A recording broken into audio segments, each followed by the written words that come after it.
Mon premier visiteur du soir est déjà là, il s'appelle Bernard-Henri Lévy. On commence l'émission juste après le rappel des titres. Maureen Vidal.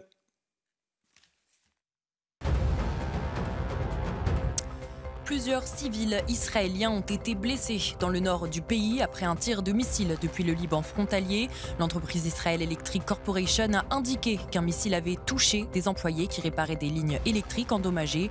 Le Hezbollah a revendiqué ses frappes sur le nord d'Israël, indiquant avoir ciblé les forces logistiques de l'armée israélienne, faisant des victimes.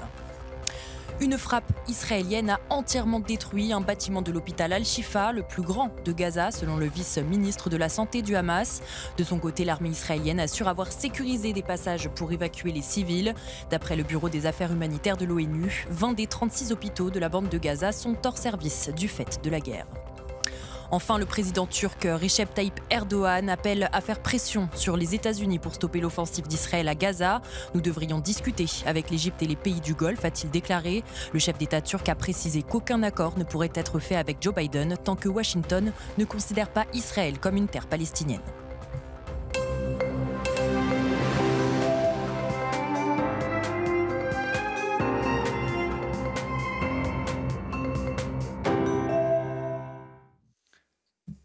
Bonsoir, bienvenue sur le plateau des visiteurs du soir, il est 22h, c'est la fin de la semaine, on va essayer comme tous les dimanches de prendre un peu de recul et de hauteur sur l'actualité. À 23h, on reviendra sur la grande marche contre l'antisémitisme qui a eu lieu aujourd'hui à Paris et sur les questions qu'elle pose. Il y aura Jean-Christophe Attias, l'historien et philosophe du judaïsme, la linguiste Yana Grinspun, la philosophe et musicologue Daniel Cohen-Lévinas, le physicien Malik Bezou, le député du Rassemblement national, Jean-Philippe Tanguy. Mais d'abord, on va passer la première partie de l'émission avec Bernard-Henri Lévy. On va parler de la guerre en Ukraine et à Gaza, de la guerre de l'information, de la géopolitique internationale, de l'Europe et de la France. Bernard-Henri Lévy, vous sortez un troisième film documentaire sur l'Ukraine intitulé « L'Ukraine au cœur ». Il sera diffusé mardi à 21h10 sur France 2.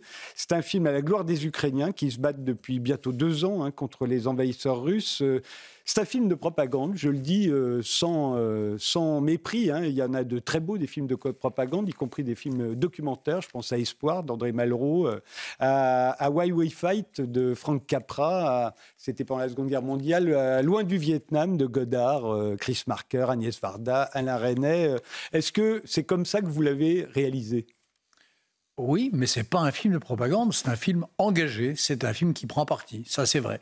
Film de combat, mais ça ne veut pas dire de propagande. Propagande, ça voudrait dire que je diffuserais des contre-vérités. Oh non. Propagande, si, ça veut dire qu'on ne voit qu'un côté de la réalité. Non, c'est un film de combat, aux côtés des Ukrainiens, engagé physiquement avec eux, pendant plusieurs semaines, plusieurs mois. Voilà, ça oui. Mais on peut dire qu'un film de propagande a un souci, un objectif militaire, si on peut dire. Il participe au combat. C'est la guerre médiatique, mais c'est aussi la guerre. Ce n'est pas un objectif militaire, c'est un objectif politique. Faire qu'on n'oublie pas l'Ukraine, en Occident, en France, fasse qu'une guerre ne chasse pas l'autre, que l'Ukraine ne passe pas sous les radars. Faire qu'on comprenne les enjeux de cette guerre, qui n'est pas une guerre locale. Poutine, ne poursuit pas un but territorial limité à l'Ukraine, c'est beaucoup plus vaste. C'est ça que nous voulons avec mes camarades, avec mon co-réalisateur Marc Roussel.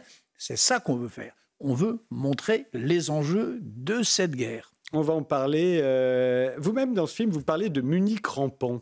Pourquoi les pays européens et les États-Unis soutiennent l'Ukraine depuis le début? Qu'est-ce que vous voulez qu'on fasse de plus?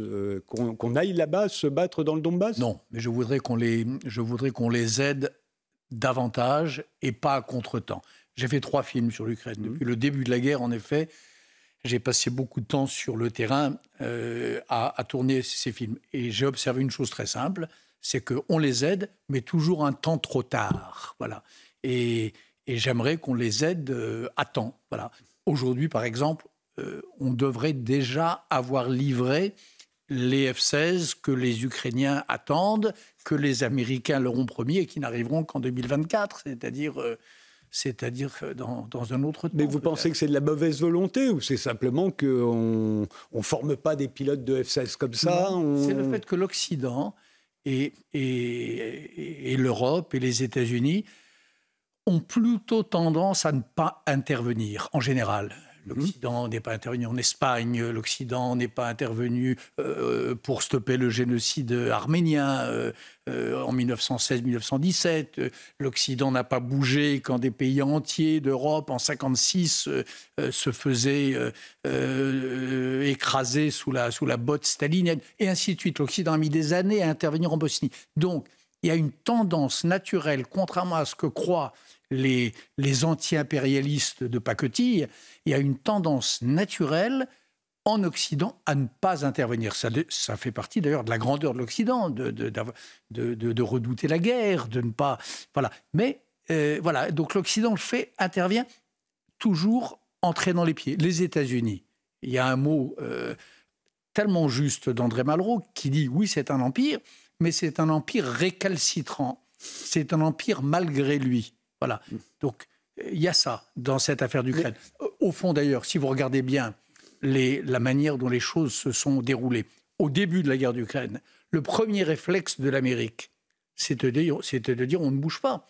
Et c'est face à l'héroïsme de Zelensky, face à cette fameuse phrase, Joe Biden avait commencé par lui dire « Président, est-ce que vous voulez que je vous aide à vous exfiltrer ?»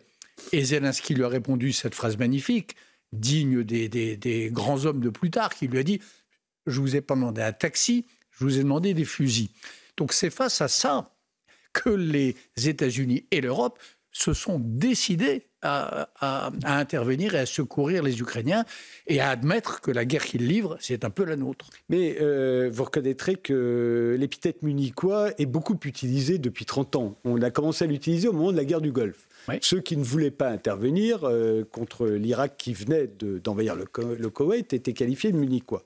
Mais ensuite, on n'a plus cessé. Guerre en ex-Yougoslavie, munichois. Kosovo, munichois. L'intervention en Afghanistan, munichois. L'intervention en Irak, des Américains, cette fois en 2003, munichois. Au Darfour, on a parlé de Munich tropical. Au Mali, je suis sûr que ceux qui étaient contre l'intervention militaire française au Mali ont dû employer le terme munichois. Je vous passe la Libye, la Syrie contre Bachar el-Assad, puis contre Daesh, et ensuite l'Ukraine et maintenant l'Arménie. On parle aussi de munichois.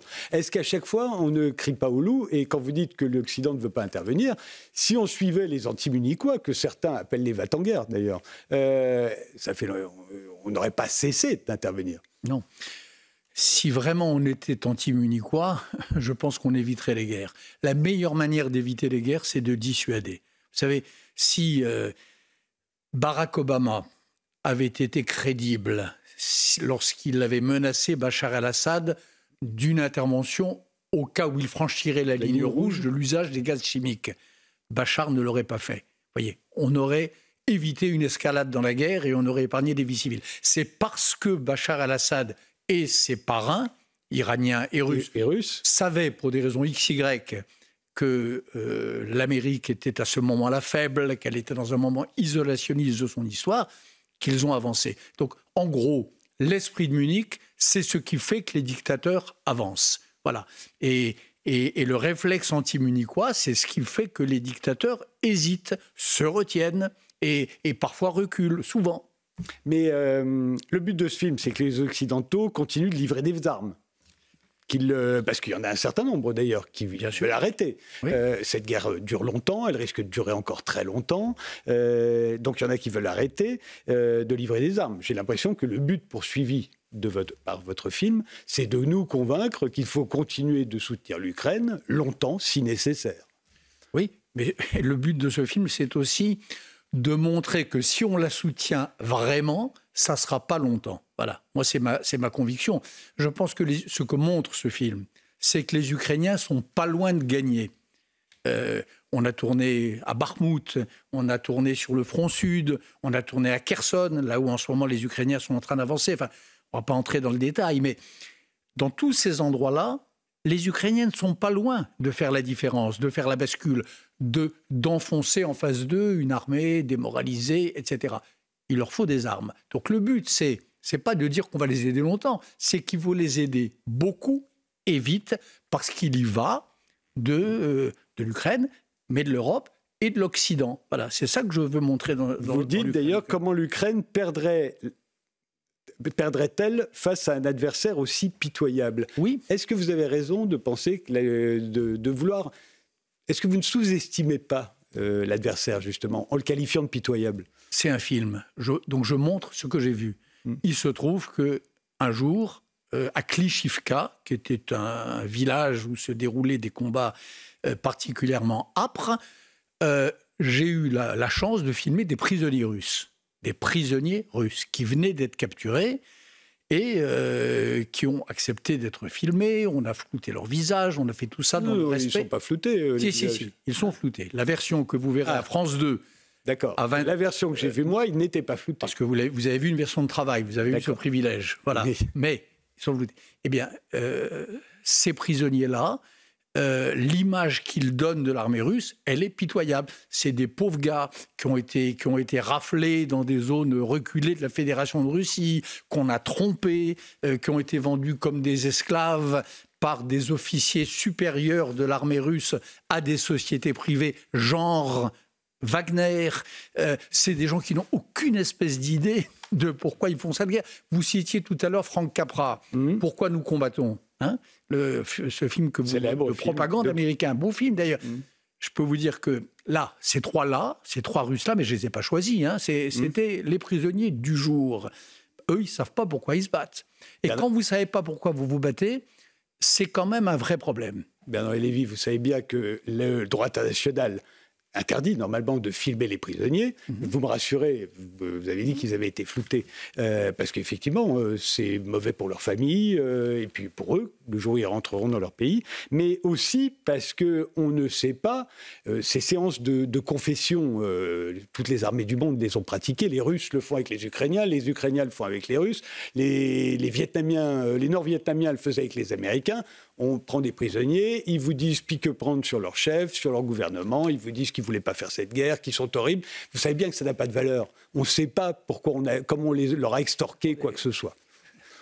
D'abord, vous savez, je n'avais pas les moyens de leur extorquer quoi que ce soit. Mais quand on vous les donne... Mais là, il s'agit de... On ne les a pas donnés. Et vous avez vu le film, vous avez vu la scène, c'est, je crois, une scène... c'est pas une des mauvaises scènes du film. Non, je suis seul avec eux. Avec mon caméraman, je suis seul. Il n'y a pas de garde ukrainien. Il n'y a pas de. Rien. Et après, ils ressortent, ils retournent entre les mains des Ukrainiens. Ils retournent entre les mains des Ukrainiens et ils retourneront un jour dans les mains des Russes. Et je ne sais pas de quoi ils ont plus peur. Là, ce jour-là, ils ont dit la vérité. C'était trois pauvres diables qui avaient été roulés dans la farine par leur commandant.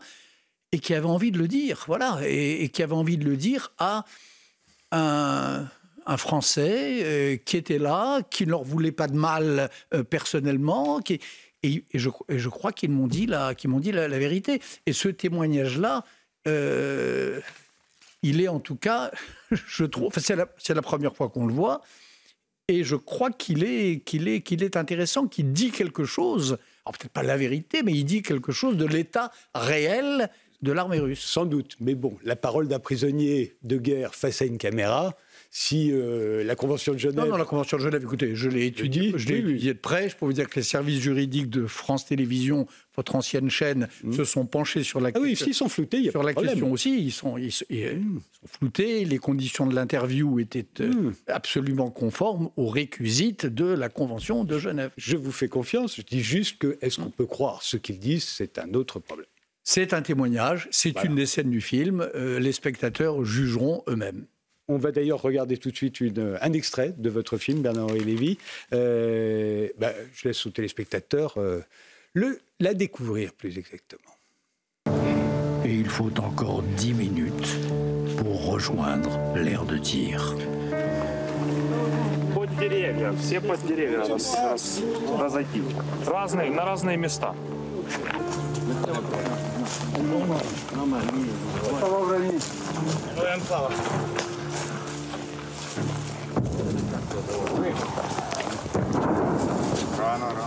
Це летить в нас.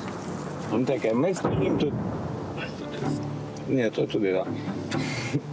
Ми стоїмо тут ось поле, 2 поля і русня. Вони теж тут птічки запускають, бачать, то Дрон знав, дрон. літають дрони, так.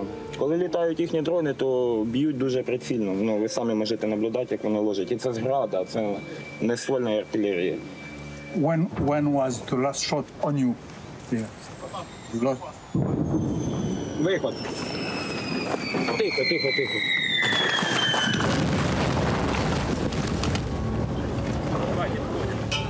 Уходим отсюда! Уходим, пацаны!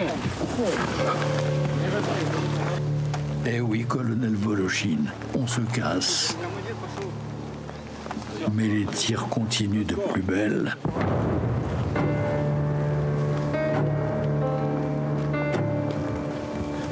Le colonel, craignant que le chemin de retour ne soit coupé, invite à lever le camp pour de bon.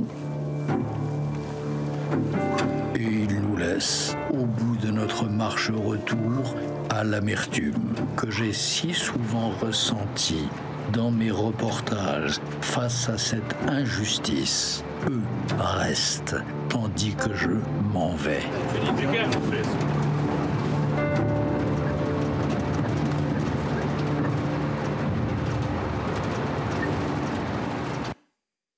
Vous parlez d'injustice, mais vous pourriez rester.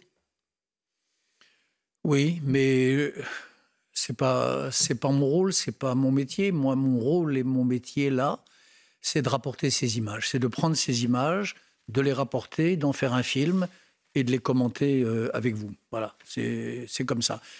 Donc, comme on ne peut pas tout avoir, je ne peux pas à la fois rester et être chez vous, mais ça n'empêche pas que ce jour-là, je peux vous dire que j'avais le cœur serré parce que je savais que je l'ai laissé derrière moi et qu'il y a là une injustice, je ne sais pas comment vous dire, mais fondamentale. Et on vous voit toujours dans votre costume. Je me demande si c'est pas le même d'ailleurs. Celui-ci est plus repassé, mais c'est devenu. J'ai l'impression que maintenant vous pouvez plus le quitter ce costume parce qu'on comprendrait pas. Vous avez arpenté tellement de champs de bataille avec ce costume. Vous y êtes condamné maintenant. Il y a pire condamnation. Oui. Pour moi, il m'est arrivé de le dire, mais pour moi, c'est une courtoisie élémentaire vis-à-vis de ceux dont je partage un peu le sort, dont je rapporte un peu du combat, c'est d'être pareil avec eux que ce que je suis avec vous. Voilà. Je ne me déguise pas quand je fais un reportage de guerre. J'ai fait des reportages dans Match depuis des années, depuis 4 ou 5 ans, et je suis très fier d'ailleurs d'être reporter at large pour Paris Match. En effet, chaque fois, que ce soit chez les chrétiens du Nigeria, que ce soit en Somalie, je ne me déguise pas. Je suis exactement comme je le suis avec mes amis ou en face d'un intervieweur de CNews. Courtoisie élémentaire. On fait une pause. Bernard-Henri Lévy, on se retrouve juste après.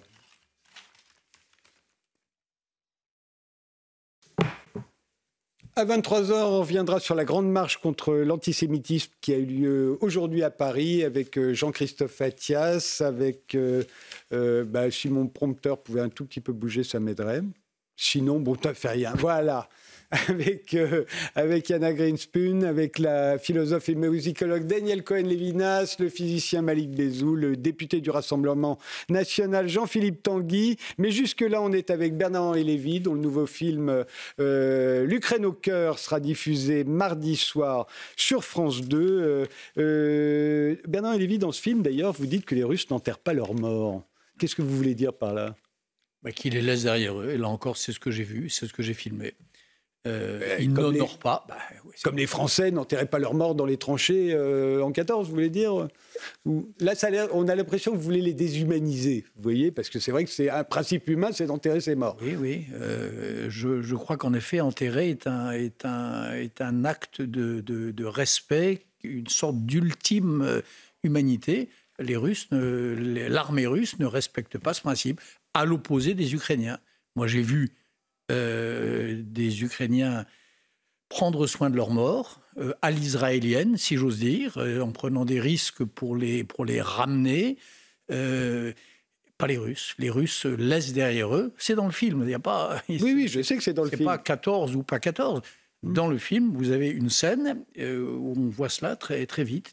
Une unité russe qui s'est repliée et qui a laissé derrière elle ses morts, un en particulier qui apparaît fugitivement à l'écran. Et vous dites aussi quelle sorte de barbare faut-il être pour bombarder une école? Oui. C'est ce que disent les ennemis des Israéliens après une frappe sur une école à Gaza. Oui, mais il y a une grande il y a deux différences. Une différence, en tout cas principale, c'est que l'école à Gaza, il y a un centre de commandement du Hamas. Première différence. Deuxième différence, les Israéliens ont pris soin d'adjurer les parents d'évacuer leurs enfants. Quand les Russes tapent sur une école, ils savent que c'est une école. Ils savent qu'il n'y a pas le moindre objectif militaire. Ils savent qu'il n'y a pas un commandement ni un dépôt de munitions. C'est un pur crime contre l'humanité. Et il y a une différence fondamentale entre les deux. Mais les Russes méritent d'être combattus parce qu'ils ont envahi un pays indépendant qui veut rester libre. Est-ce qu'il faut dépeindre forcément, faut-il les dépeindre forcément comme des barbares assoiffés de sang? C'est la question que je me pose en permanence parce que j'ai l'impression qu'on a cette tendance. Et cette tendance à la déshumanisation de l'adversaire, j'ai l'impression que ça rend la guerre encore pire que ce qu'elle est. Et elle est toujours féroce, la guerre, et ça rend toute forme de réconciliation ou de paix quasiment impossible. Mais ça dépend. Moi, j'ai passé la première moitié de ma vie à défendre la culture russe, le peuple russe et les dissidents russes à l'époque. Je me rappelle, années 70, années 80, je faisais partie de ceux, et j'en suis très fier, qui portaient Solzhenitsyn au nu où elle méritait d'être, etc. Donc, je n'ai jamais pensé que la Russie devait être déshumanisée.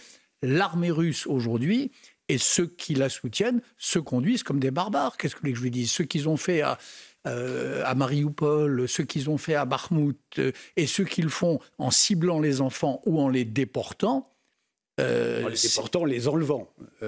En les enlevant et quand vous enlevez et que vous transportez, que vous arrachez à une famille, que vous les transportez en Russie et vous les donnez à une autre famille. Eh ben oui, ça s'appelle une déportation et ça fait partie des armes de guerre. Vous savez bien à quoi on pense quand on pense à déportation et c'est pas la même chose. Sinon l'Arche de Zoé, vous vous souvenez du scandale de l'Arche de Zoé, ça aurait été de la déportation d'enfants africains dans des familles françaises. Non. Et quand ça prend un enlèvement. Quand ça prend de telles proportions, c'est pas un enlèvement, c'est quelque chose de systématique.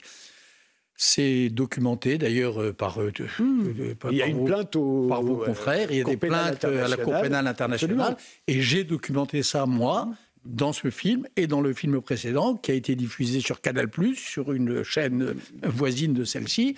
Voilà. Quand ça prend une forme systématique, c'est pas des enlèvements, c'est pas des kidnappings, c'est un instrument de guerre. Mais vous savez, j'ai l'impression que la guerre est effroyable, vous la connaissez mieux que moi, la guerre est toujours effroyable, et au fond, ce qui distingue les guerres les unes des autres, c'est le but, c'est la raison pour laquelle elle s'est déclenchée, pourquoi on la mène, et qu'est-ce qu'on veut, qu'est-ce qu'on espère en obtenir.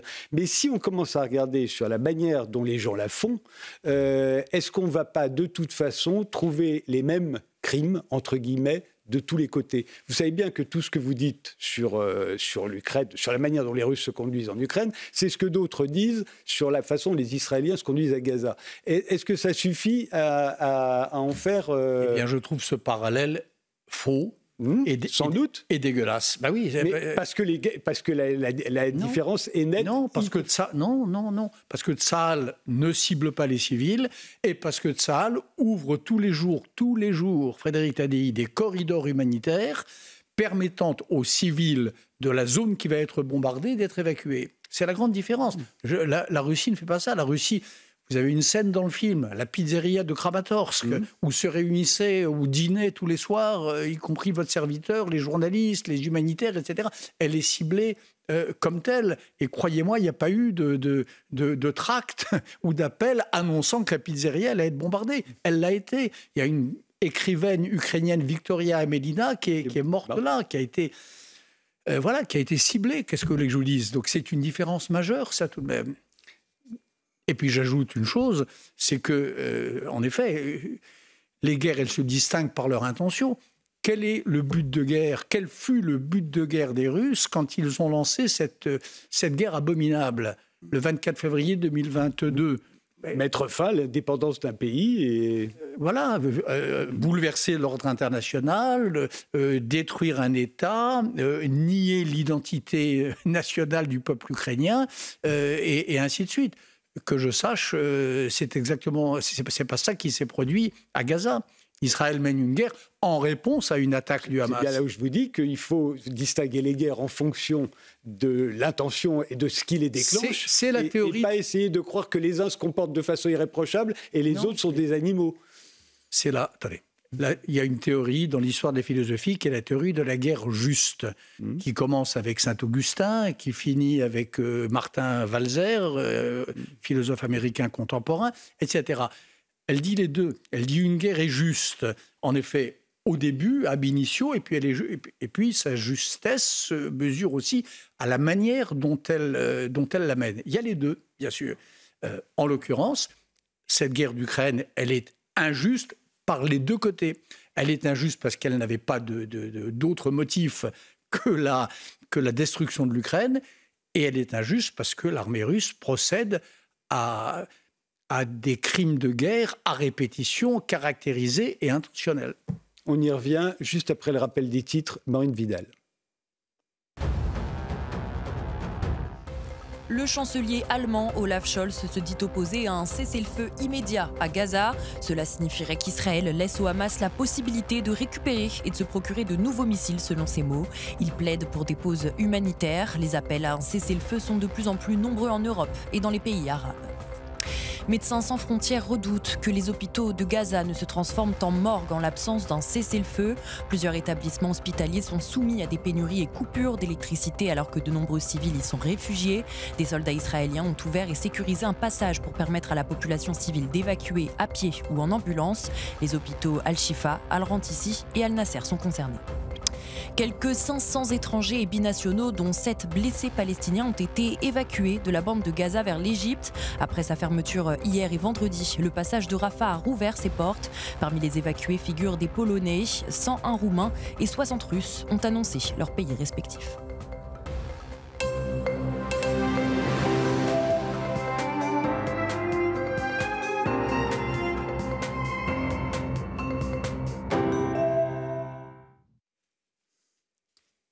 Bernard-Henri Lévy, dans l'Ukraine au cœur, vous dites qu'on reconnaît les grands peuples au fait qu'ils ont de grands alliés. Vous parlez de l'Ukraine, évidemment, et de nous. Mais l'Arménie, par exemple, qui n'a pas d'alliés, ça n'est pas un grand peuple? C'est un grand peuple, bien sûr. Et qui n'a pas d'alliés? Non, et ça, c'est une désolation absolue. Elle avait un allié, qui était la Russie, et qui l'a trahi. Voilà.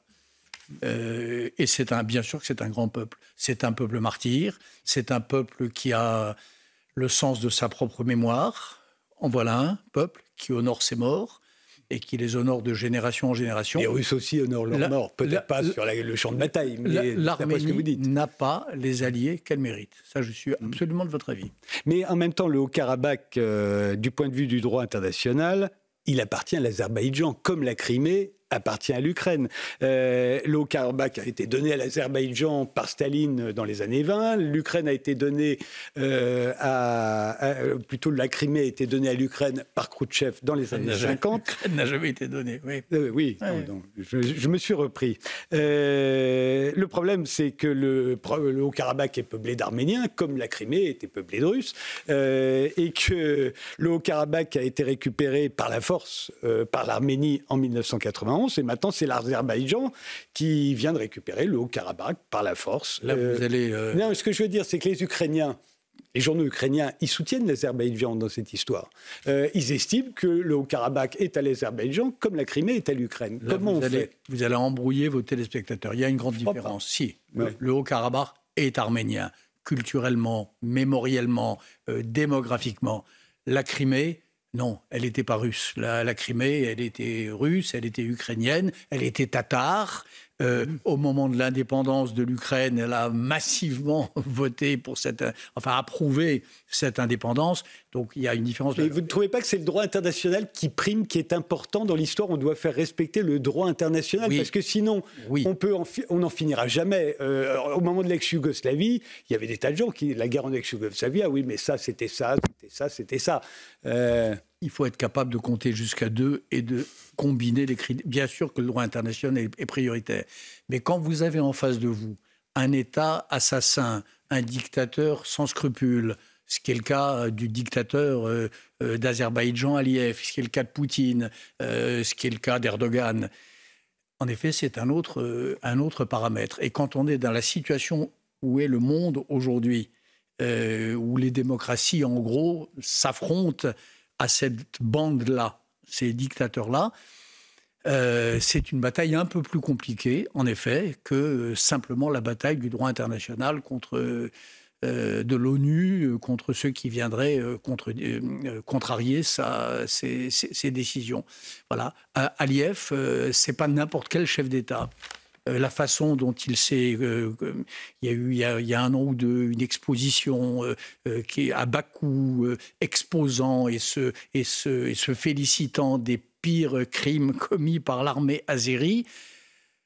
Cela est atroce. Le problème qu'il va y avoir, et là où il va falloir faire un choix, effectivement, peut-être que là, l'Arménie trouvera de grands alliés, c'est si l'Azerbaïdjan envahit l'Arménie, comme certains le redoutent. Là, ce sera différent, parce que là, le droit international ne sera plus respecté.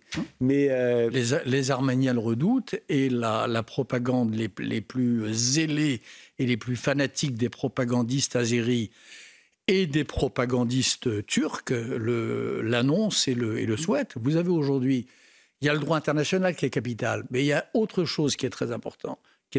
Vous avez à la tête de la Turquie un homme, Erdogan, qui rêve de reconstituer l'empire ottoman d'autrefois, qui se voit en néo-sultan, récupérant toutes les terres des temps de la splendeur ottomane. Ben écoutez, moi je crois que pour l'Europe, ça c'est un vrai problème et qu'il faut s'opposer à cela. L'Arménie est le point où ça commence. Mais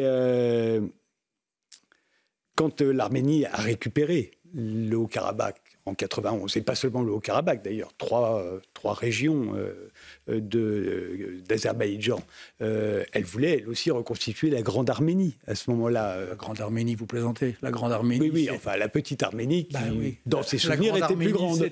C'est tellement petit. On est d'accord. Mais que je sache, il n'y a pas une volonté impériale de l'Arménie comme il y a une volonté impériale d'Erdogan. Et cette volonté arménienne, elle n'est pas fondée sur une idéologie mortifère. Le christianisme arménien n'est en aucun point comparable avec l'islamisme radical dans lequel plonge de plus en plus Erdogan et ses idéologues. Certes non, Bernard Lévy, mais j'ai l'impression que pour vous, et vous n'êtes pas seul, mais j'ai l'impression que pour vous, quand on est du bon côté, donc les démocraties, pour faire simple, on a tous les droits. Et quand on est du mauvais, en revanche, alors là, on a toujours tort. Je crois pas Non, attendez. On n'a pas tous les droits. Je pense qu'en effet, il y a un bon côté et il y a un moins bon côté. Puis parfois, il y a des zones grises. Mais en l'occurrence, oui, je crois que les démocraties, c'est le bon côté. Et je crois est-ce qu'elles ont tous les droits? Et est-ce que les autres n'en ont aucun? Elles n'ont pas tous les droits, mais elles ont en tout cas le droit et le devoir de se défendre, premièrement. Et elles ont le droit, et je crois le devoir, de tendre la main à ceux qui, ailleurs, par exemple en Turquie ou par exemple dans le Haut-Karabakh, se réclament de leurs valeurs. Voilà. Je crois qu'elles ont ce droit-là et ce devoir-là. Vous me parlez de la Russie. Tout à l'heure, nous en parlions. La déshumanisation. Il y a en Russie des hommes qui sont des héros, qui sont des nouveaux dissidents. Cela au nom de quoi? Est-ce qu'ils s'affirment au nom de valeurs qui sont les nôtres, qui sont les valeurs de la démocratie?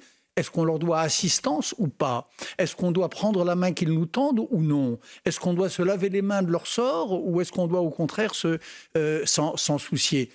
Les démocraties, elles n'ont pas tous les droits, mais elles ont le devoir de s'en soucier. Mais si vous pensez à Navalny, par exemple, Navalny était pour l'annexion de la Crimée. Je ne dis pas que les dissidents russes ont raison en tout point.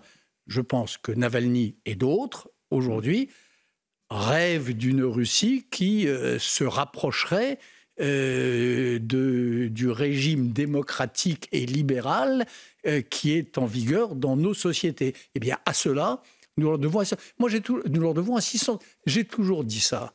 À l'époque où la Russie vivait sous la poigne de fer du brejnevisme, il y avait des dissidents. Et il y avait en France des États, c'était même pas une question de gauche et de droite, des deux bords, qui disaient le rideau de fer est une fatalité, le partage de l'Europe en deux est là pour l'éternité et ça ne nous regarde pas. Ben, moi, je trouvais que c'était pas bien. Qu'on s'appelle à l'époque Mitterrand ou qu'on s'appelle Giscard, quand un dissident russe venait frapper à notre porte, je pensais que nous avions le devoir de le recevoir, de l'écouter et de porter sa voix. Est-ce que ça n'était pas le cas de tout le monde à cette époque-là? Je me souviens des dissidents russes, aussi bien les communistes comme Pliouch ou les anticommunistes comme Solzhenitsyn étaient aussi bien accueillis les uns et les autres. Ils étaient accueillis par Michel Foucault, par Jean-Paul Sartre, par André Glucksmann, par ma modeste personne.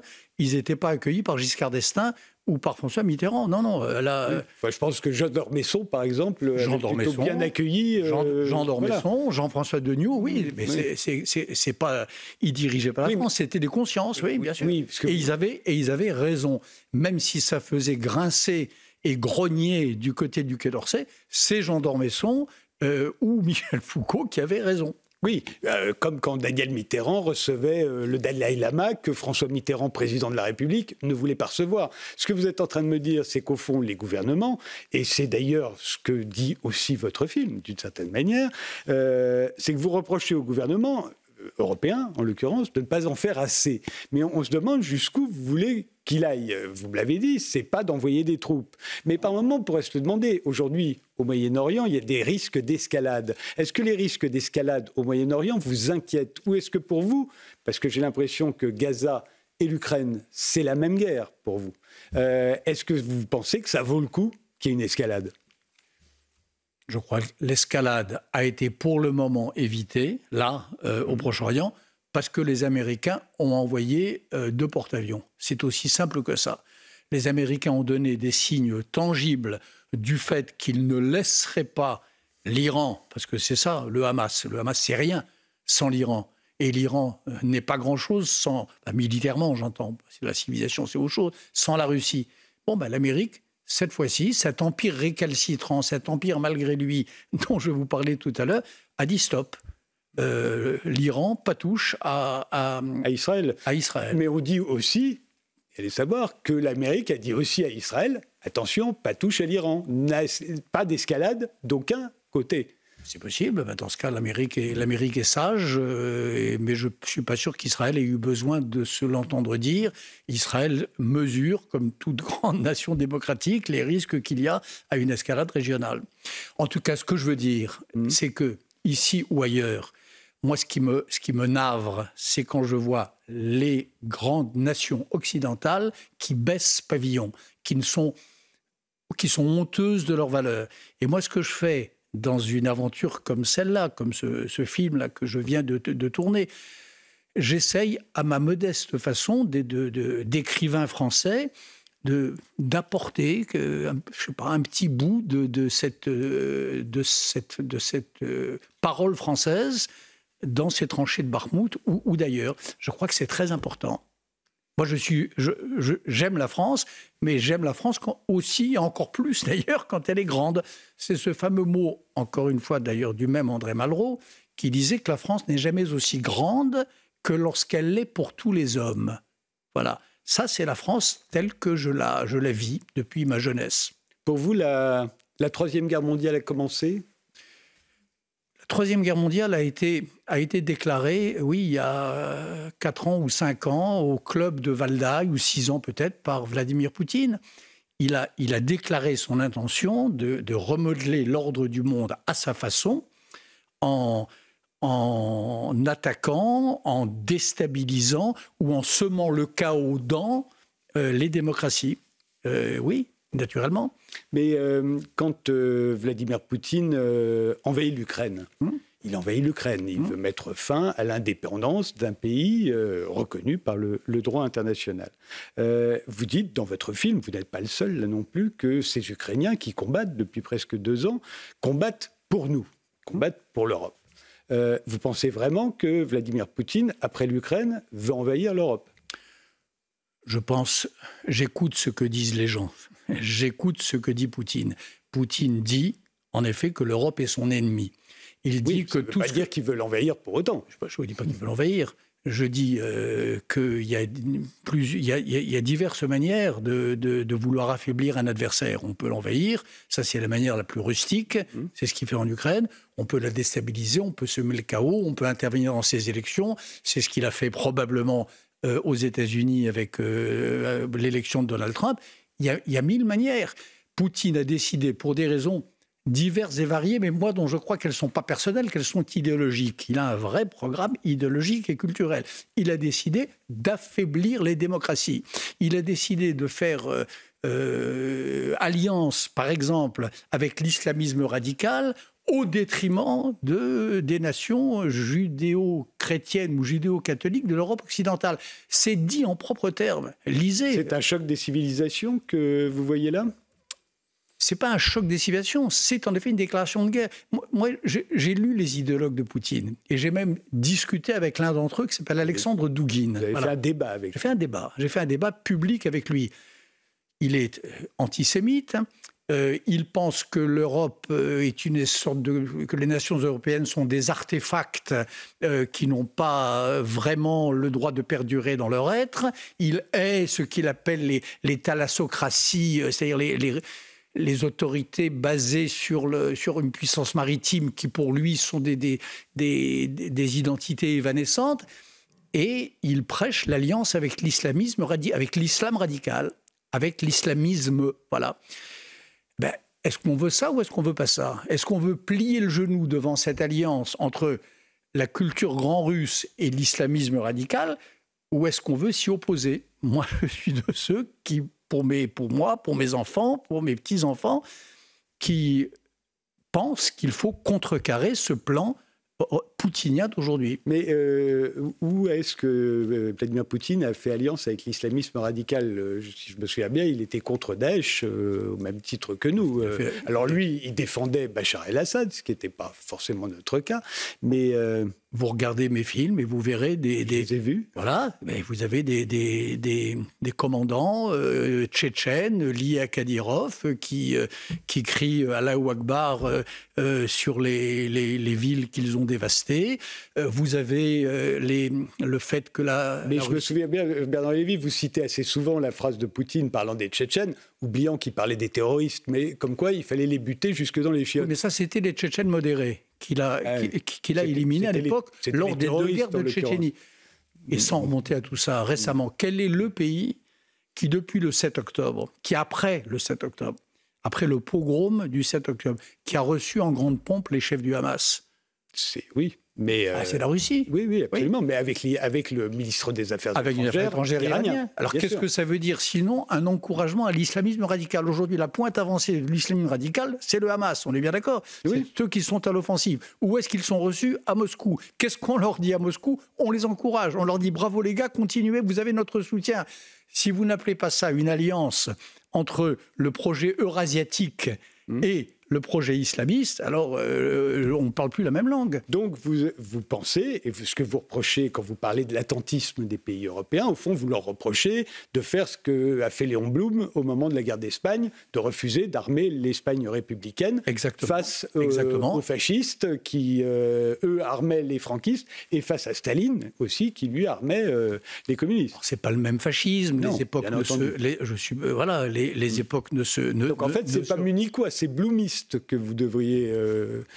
Mais je fais partie de ceux, pour des tas de raisons, y compris histoire familiale, mon père, qui était un jeune engagé dans les brigades internationales, qui pense que ce moment-là, le moment où la France, en effet, du Front populaire, a baissé les bras face à cette répétition générale de la Seconde Guerre mondiale qui était la guerre d'Espagne, je pense que c'est un moment une erreur stratégique et morale qui a été fatale, je le crois. Je crois que tout a démarré là, la guerre d'Espagne. Et je crois que quelque chose, et je ne sais pas quoi, mais quelque chose est en train de commencer en Ukraine. Et si on ne l'arrête pas là, ça ira plus loin. Sous quelle forme, je n'en sais rien. Vous dites qu'il faut soutenir l'Ukraine jusqu'au bout. Vous n'êtes pas le seul. Emmanuel Macron a dit la même chose. Même si la guerre dure longtemps, même si vous pensez, vous, qu'elle ne durera pas si longtemps que ça. Mais si l'Ukraine veut reconquérir la Crimée, faut-il la soutenir? Bien sûr. L'Amérique, vous le savez, il y a peu de chances que l'Amérique soutienne l'Ukraine voulant reconquérir la Crimée. On verra. Pour l'instant, comme je vous l'ai dit au début de notre conversation, l'Amérique a soutenu l'Ukraine entrée dans les pieds. Au départ, puisque le projet n'était pas de soutenir l'Ukraine, le projet était d'exfiltrer le président Zelensky. Non, le projet au départ, c'était de dire, on n'interviendra pas parce qu'on ne veut pas se retrouver à se battre contre les Russes, qu'on peut comprendre. Oui. Leurs arsenaux nucléaires sont assez dissuasifs aux uns et aux autres, mais ce n'était pas de ne pas soutenir l'Ukraine. Ils soutenaient l'Ukraine, simplement ils auraient préféré que Zelensky soit à l'abri.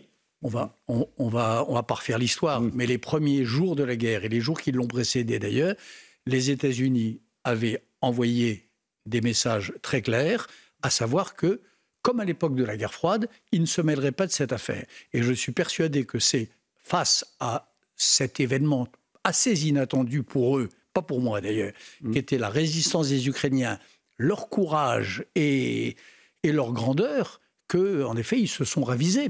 Je vois très bien le moment. Biden était en Pologne. Au moment où le basculement s'est fait, il était dans un camp de réfugiés. Et là, il y a eu une espèce de... contre son administration, contre le Pentagone, contre tout ça, il y a eu une sorte de moment de grâce où Biden a choisi de changer de programme et de s'engager derrière Zelensky. Mais ce n'était pas écrit. D'ailleurs, l'histoire n'est jamais écrite. C'est pour ça qu'il faut tourner des films, c'est pour ça qu'il faut faire des émissions de télévision, c'est que rien n'est fatal. L'histoire, elle est ce que les hommes en font. Voilà. Justement, quand vous montrez une espèce de partage du monde assez clair, je me demande s'il n'est pas trop simple, à la fois les empires autoritaires face aux démocraties, une alliance entre plutôt les chrétiens orthodoxes et l'islamisme radical contre les juifs et les catholiques. Est-ce que ce n'est pas trop simple? Oui, bien sûr que c'est trop simple, d'autant que il y a chez nous en France des gens, ou en Europe, qui sont partisans de l'alliance dont on parle. Vous avez des gens à l'extrême gauche et à l'extrême droite qui, eux, se réjouissent beaucoup de ce plan russe. Et puis vous avez de l'autre côté, en Russie, en Turquie, en Iran, vous avez des femmes, vous avez des hommes qui refusent de porter le voile et qui prennent le risque de mourir pour, encore une fois, promouvoir la démocratie. Donc évidemment que ce n'est pas bloc contre bloc. Et c'est ça la grande erreur, d'ailleurs, des théoriciens de la guerre des civilisations, c'est qu'ils pensent que les civilisations, c'est des blocs géographiques homogènes, compacts, et tout d'une pièce. Bien sûr que non, tout ça s'interpénètre. Pour vous, c'est idéologique, tout ça. Les frontières sont idéologiques. Pas les frontières. La démocratie et la tyrannie, en effet, c'est l'idéologie. Et vous avez aujourd'hui, ça vous paraît peut-être trop simple, mais c'est assez simple, vous avez une alliance entre la Turquie, l'Iran, la Russie, la Chine et le Hamas ou les talibans ou ce qui reste de Daesh, une vraie alliance. Et cette alliance, elle est alliée pour quoi? Elle est alliée pour faire rendre gorge à l'Europe et à ceux qui, chez eux, se réclament des valeurs européennes. C'est ça l'ordre du monde d'aujourd'hui. C'est comme si vous m'aviez dit dans les années, il y a 50 ans, mais l'histoire de la guerre froide, le bloc soviétique et bloc... c'est trop simple. Ben non, c'était ça. C'était simple, c'était à la fois simple et trop simple, mais on était dans un monde bipolaire, avec un tiers-monde. Eh bien, nous sommes dans une sorte de monde bipolaire à nouveau, avec l'alliance des 5 dont je vous parle aujourd'hui. Et pas multipolaire, comme beaucoup le croient. Pour vous, c'est bipolaire. Oui, la Chine, la Russie, la Corée du Nord, l'Iran, il y a là une internationale du pire qui compose, en effet, c'est peut-être pas un pôle, mais en tout cas, c'est une alliance. Face à cette internationale du pire, il y a l'Europe, il y a les États-Unis, il y a Israël, et puis... Eh bien voilà, c'est comme ça. Alors et puis il y a ce qu'on appelle le Sud global. qui pour l'instant est plutôt rallié à l'international du pire, et je pense qu'on devrait déployer des efforts beaucoup plus importants pour les rallier à la cause de la démocratie. Vous ne pensez pas que c'est pas tant qu'ils sont ralliés à l'international du pire qu'ils en ont un peu marre de nous faisant la morale ou le gendarme à travers le monde? Je crois que le problème, c'est pas d'en avoir marre qu'on leur fasse la morale. Le problème, c'est d'en avoir marre qu'on pille leurs richesses, qu'on humilie leur peuple. Et ça, c'est ce que font aujourd'hui les Russes et les Chinois. Moi, vous savez, j'ai couvert des guerres en Afrique. Je connais l'Afrique. Je sais ce qui s'y passe. Je sais qu'il n'y a plus d'impérialisme occidental en Afrique. Ça, c'est du bidon, c'est de la vieille propagande. Il y a en revanche un impérialisme russe et un impérialisme chinois extrêmement sérieux, d'une sauvagerie qui n'a d'égal que la sauvagerie qui a été la nôtre jadis. Et je prie, si je savais prier, je prierais pour que les peuples de ces pays se rendent compte de l'erreur terrible qu'ils feraient si, sous prétexte de s'arracher au fantôme d'un empire, le nôtre, ils tombaient pieds et poings sous la férule d'un empire réel, qui est l'empire dont je vous parle, en l'occurrence russe-chinois. Cet affrontement entre deux blocs bipolaires, enfin le monde est bipolaire, avez-vous dit, est-ce qu'il est inéluctable? Quand je vous entends, j'ai l'impression qu'il est inéluctable, qu'on ne peut pas l'éviter. C'est une espèce de fatalité métaphysique. C'est pas une fatalité métaphysique, c'est une fatalité. C'est pas une fatalité, mais c'est un mouvement idéologique. Vous avez en Turquie une idéologie qu'on croyait avoir été éliminée, qui est un mélange de frérisme et de vieille idéologie ottomane. Vous avez en Russie cet eurasisme dont on parlait tout à l'heure. Vous avez en Iran les ayatollahs plus le vieux rêve impérial perse, et ainsi de suite. Vous avez en Chine, vous avez le communisme, ou ce qu'il en reste, qui est en train de se croiser avec l'idée de ressusciter le vieil empire impérial d'il y a 1000 ans. Mais qui n'a jamais eu d'alliés, qui n'en a toujours pas d'ailleurs, la Chine. Hein. Mais aujourd'hui, ils en ont, puisque... c'est pas une vraie alliance militaire, enfin... C'est compliqué, parce que le projet des Chinois est en même temps, bien sûr, en gros, de traiter la Russie ou Poutine comme la Russie traite la Syrie de Bachar al-Assad, comme l'accord de soutien le pendu. Enfin, de fait, aujourd'hui, sans le soutien de la Chine, sans le détournement des sanctions occidentales auxquelles se prête la Chine, ça fait longtemps que la Russie serait à genoux. Et la France, Bernard Lévy, dans l'affrontement que vous décrivez, la France est divisée. Vous la voyez divisée. Oui, bien sûr qu'elle est divisée. Nous avons en France des gens qui souhaitent la victoire de Poutine. Comme autrefois, il y avait des gens qui souhaitaient la victoire de l'Allemagne. Bien sûr, on l'a entendu pendant la campagne présidentielle. Il y a des femmes et des hommes qui souhaitaient la victoire de Poutine, qui pensaient que Poutine avait raison. Voilà. Et vous avez aux commandes de la France, que je sache, jusqu'à ce jour, un président de la République, un gouvernement qui ont choisi leur camp, qui est le camp des démocraties, qui se souviennent que nous sommes d'une grande nation, qui se souviennent que nous sommes une nation sœur des États-Unis d'Amérique, qui se souviennent du fait que les États-Unis, c'est une Europe recommencée, c'est une Europe en mieux, et que c'est ça la fraternité à laquelle nous sommes requis. Voilà, la France en est là, que je sache. Et on comprend bien les risques qu'il peut y avoir de guerre et d'élargissement des guerres qui ont déjà lieu, Bernard Lévy, mais est-ce que la paix dans tout ça, c'est possible aussi? Est-ce que la paix entre les Israéliens et les Palestiniens vous semble possible dans les mois, dans les années qui viennent? Est-ce qu'une paix entre l'Ukraine et la Russie vous semble possible? Je parle de vraie paix. Pas de... La vraie paix, je vais vous dire une chose, la vraie paix, c'est si la Russie est défaite. Il n'y aura pas de paix tant que la Russie aura eu le sentiment que le crime paye. Voilà. Il n'y aura pas de paix. Il y aura la Corée du Nord, la Corée du Sud, il y aura un cessez-le-feu armé qui durera très longtemps. La vraie paix, c'est-à-dire la paix des cœurs, la paix des âmes et pas seulement la paix des traités, c'est si, en effet, le régime russe qui a précipité son peuple dans cette guerre insensée, le paix, bien sûr. Et entre Israël et les Palestiniens? Mais la même chose. Entre Israël et les Palestiniens, bien sûr que la paix, moi, c'est un des projets de ma vie. C'est les premiers articles que j'ai publiés lorsque j'étais jeune homme, c'était ça. C'était pour les deux États. Mais qu'est-ce que vous voulez faire face à un parti comme le Hamas? C'est très difficile. Face au Hezbollah, c'est très difficile. Quel est le but de guerre du Hezbollah? Quand, comme je l'ai entendu tout à l'heure à votre flash de nouvelles, quand ils lancent aujourd'hui des obus sur Israël, sur le nord d'Israël, quel est leur but de guerre? Il y a un territoire à reconquérir, il y a une revendication. Non, il y a la volonté de tout faire pour qu'il n'y ait pas la paix. Voilà.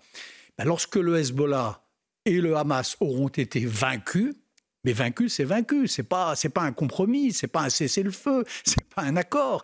C'est vaincu, comme on a vaincu Hitler en 1945, quand l'Allemagne a capitulé. Quand ces gens-là capitulent, alors la paix devient possible, bien sûr. On va revenir sur la grande marche contre l'antisémitisme. Vous allez nous quitter, Bernard Lévy, vous y étiez? Oui, bien sûr. C'était une réussite pour vous? Oui, c'était une réussite, je peux vous dire, déjà, pour les Juifs de France, qui se sentent, pas depuis le 7 octobre, depuis assez longtemps, tellement seuls et parfois abandonnés, depuis le meurtre de Ilan Halimi, depuis le meurtre impuni de Sarah Halimi, qui est un grand scandale démocratique et républicain par parenthèse, l'impunité du meurtrier. Mais ça, c'est un autre débat. Les Juifs de France se sentent seuls. Cet après-midi, je voyais des larmes d'émotion chez beaucoup de mes compatriotes et frères en esprit et sœurs en esprit juifs, oui. Donc de ce point de vue-là, c'est une réussite. Et puis c'est un beau moment d'unité républicaine. Également, on parlait de Sartre et Foucault tout à l'heure, il y avait là un beau, comme dirait Jean-Paul Sartre, un beau groupe en fusion.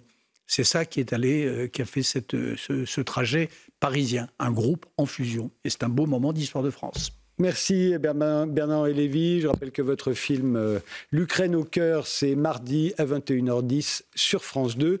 Le rappel des titres, Maureen Vidal. Et puis on revient sur la marche contre l'antisémitisme avec de nouveaux invités qui entrent maintenant sur le plateau.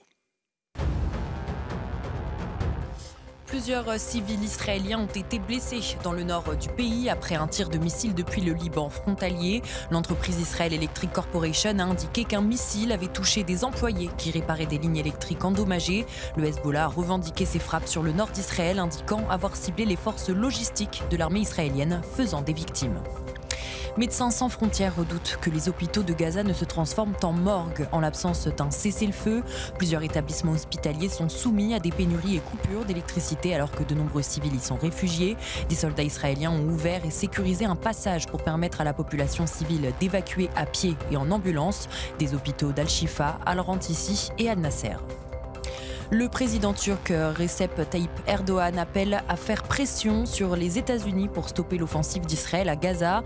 Nous devrions discuter avec l'Égypte et les pays du Golfe. Le chef de l'État turc a précisé qu'aucun accord ne pourrait être fait avec Joe Biden tant que Washington ne considère pas Israël comme une terre palestinienne.